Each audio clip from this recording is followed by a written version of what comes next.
सनातन धर्म की कथाओं में वर्णित है कि अहिल्याबाई, जो गौतम ऋषि की पत्नी थी, पुराणों में इनकी कथा कई जगह प्राप्त होती है। कथाओं के अनुसार यह गौतम ऋषि की पत्नी और ब्रह्मा जी की मानस पुत्री थी। ब्रह्मा जी ने अहिल्या को सबसे सुंदर स्त्री बनाया।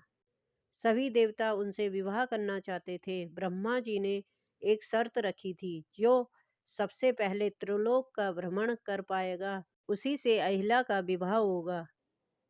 इंद्र अपनी सभी चमत्कारी शक्ति द्वारा सबसे पहले त्रिलोक पर भ्रमण कर आए, लेकिन तभी नारद जी ने ब्रह्मा जी को बताया कि गौतम ऋषि ने इंद्र से पहले की भ्रमण किया है। नारद जी ने ब्रह्मा जी को बताया कि अपने दैनिक पूजा कर्म में गौतम ऋषि ने गाय माता की परिक्रमा करते हुए बछड़े का जन्म हुआ। वेदानुसार इस अवस्था में गाय की परिक्रमा करना त्रिलोक परिक्रमा के समान होता है।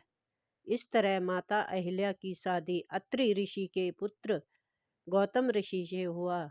विश्वामित्र जी ने बताया कि यह स्थान कभी महर्षि गौतम का आश्रम था। वे अपनी पत्नी के साथ यहाँ पर तपस्या करते थे।